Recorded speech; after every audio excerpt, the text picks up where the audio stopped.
કઈ કઈ અમારી જોડેથી પૈસા લીધા છે એમને કે હું મુખ્યમંત્રી જોડેથી એવોર્ડ લીધા છે, મારા બેસ્ટ દુબઈ ટૂરના એવોર્ડ લીધા છે કે મેં એમ કહીને અમારી જોડેથી રૂપિયા લીધા છે અને હવે એ ફ્રોડ કરીને ભાગી ગયો છે.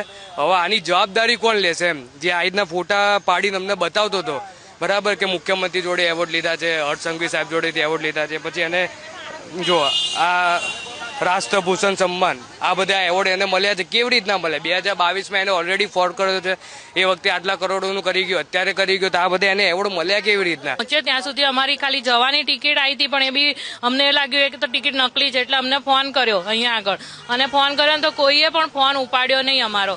અને પછી અમે જોવા આવ્યા તો 200 માણસનું ટોળું. પછી બીજા દિવસે પોલીસ સ્ટેશનમાં આગળ એ માણસ મળે છે તો કે કાલે ને કાલે તમે જતા રહો, કે વાંધો નહીં, હું તમને 45 મિનિટમાં વિઝા કરી આપીશ. કોઈ બીજા દિવસે ફોન ઉપાડે કે અમારી ઓફિસે આવો. કાલે બીજા દિવસે ઓફિસે આવ્યા તો કોઈ મળે નહીં, કોઈ સ્ટાફમાં એકલા પ્યુન અહીંયા હતા, કોઈ અહીંયા હતું નહીં. અને એનો અમને ફોન નંબર આપ્યો તો ના ફોન લાગે કે ના કશું. અમે બોમ્બે ઓલરેડી પહોંચી ગયા હતા 6 જણા. હું ડ્રોપ કરવા પણ ગયો તો, મારા રિલેટિવ છે. તો ત્યાં જઈને મને 11 વાગે ખબર પડે છે કે અહીંયા કેસીવાળાએ હુબાડો કર્યો છે, કે ઉઠી ગયા છે. પૈસા અમે ઓલરેડી 3 મહિના પહેલાં એમને પે કરી દીધા હતા.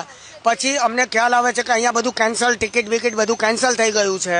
એટલે ત્યાં પહોંચીને મેં ઓલરેડી બીજું પેકેજ લીધું 3 લાખ રૂપિયાનું બીજા પાસેથી ઓન ધ સ્પોટ.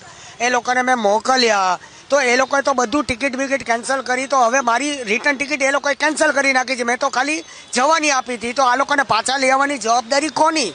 કેસીવાળાને. એ તો અત્યારે એ લોકો ત્યાં ફસાણા છે. હોટલ બુકિંગ એમણે કેન્સલ કરી નાખ્યું છે. તો મારે હવે શું કરવાનું? એ લોકોને કઈ મારે લાઈન લેવાની? મને ખબર પડી કે મને વિઝા મને આપવાના છે, એટલે અમે લોકો રૂબરૂ અને અહીંયા આગળ ફોન કરીને કર્યા. અત્યારે એનો ફોન સ્વિચ ઓફ આવતો હતો. સ્વિચ ઓફ આવ્યા પછી અમે લોકોને ડાઉટ ગયો, એટલે અમે લોકો ખુદ અહીંયા કેસી હોલિડેની ઓફિસમાં અમે લોકો આવ્યા. ત્યારે અહીંયા ખબર પડી કે લગભગ 100 થી 150 માણસનું ટોળું અહીંયા આગળ હતું. ત્યારે અમને ખબર પડી ગઈ કે અમને એવું કહેવામાં આવ્યું કે તમારી ટિકિટ તો તમને આપેલી છે. અમે ટિકિટ ચેક કરી, ટિકિટ ખુલતી જ નથી અમારી પોતાની. અમારી 13 તારીખની ટિકિટ હતી 4 વાગ્યા સુધીની.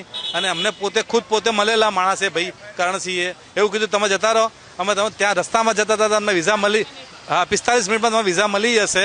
પણ વિઝા મળ્યા વગર અમે લોકો જો ગયા હોત તો કોઈ અમે અત્યારે દુબઈમાં ફસાઈ ગયા હોત. જે અમને બીજા લોકોનો જે અનુભવ છે એ મને ખબર પડી ગઈ, અમારા વોટ્સઅપ ગ્રુપમાં આવી ગયું કે આ રીતનું બનાવ બન્યો છે. અમે લોકો ગયા નથી. બુકિંગ 27 જણના ગ્રુપનું કરાવેલું અને અમારે 15/9/2025ના રોજ જવાનું હતું. તેથી અમને 15મીથી અમે આંટા મારતા હતા કે ભાઈ અમને વિઝા અને ટિકિટ આપો, પણ અમને આજકાલ કરી અને ફેરવતા હતા ગોળ ગોળ. 11મી તારીખે અમે જ્યારે એમને બોલાયા અને અમે મળવા ગયા તો એમને એમ કીધું, ત્યાં આગળ 51 માણસનું ટોળું હતું, ઓફિસમાં કોઈ હતું નહીં. અને એવું કીધું કે ભાઈ કોઈ અત્યારે